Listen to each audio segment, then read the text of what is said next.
Bendera fiksi yang lahir dari dunia manga Jepang kini justru dikibarkan oleh rakyat Indonesia menjelang perayaan kemerdekaan ke-80. Bukan sekadar candaan, ini bukan lagi soal gaya anak muda. Pertanyaannya sederhana, tapi mengguncang. Kenapa rakyat butuh simbol dari dunia fiksi untuk berharap sesuatu yang nyata? Merah putih adalah lambang resmi negara. Tapi hari ini, banyak dari kita melihat simbol bajak laut One Piece dikibarkan di bawah bendera merah putih. Ini bukan pemberontakan bersenjata. Ini adalah pemberontakan emosional. Rakyat seolah berkata, kami ingin merdeka, tapi tak lagi menemukan harapan dalam simbol negara. Bendera One Piece menjadi simbol dari rasa frustasi, dari kerinduan akan keadilan, kejujuran, dan solidaritas yang sudah lama hilang.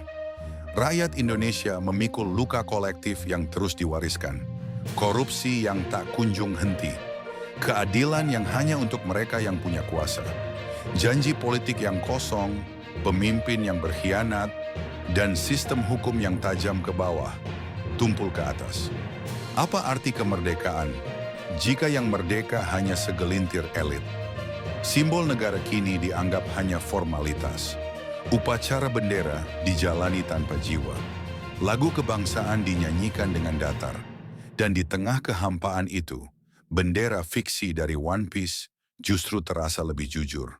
Karena di dunia One Piece, keadilan diperjuangkan. Teman tak dikhianati. Dan kebebasan bukan sekadar jargon. Inilah ironi zaman ini. Yang nyata terasa palsu dan yang fiksi justru mewakili kenyataan. Luffy dan bajak lautnya bukan sekadar karakter. Mereka menjadi simbol bahwa masih ada harapan, meski hanya dalam cerita. Rakyat butuh percaya pada sesuatu.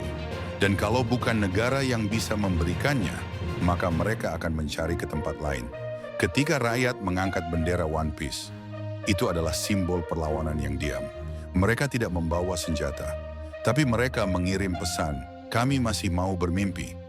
Tapi kami tak percaya lagi pada simbol-simbol lama yang penuh luka. Apa yang terjadi dengan negeri ini? Negara kehilangan kepercayaan rakyat, tapi tak mau mengakuinya. Rakyat bicara lewat simbol-simbol baru, tapi penguasa menganggapnya angin lalu. Indonesia hari ini bukan lagi bangsa yang sedang merayakan kemerdekaan. Indonesia hari ini adalah bangsa yang sedang bertanya, apakah kita benar-benar merdeka?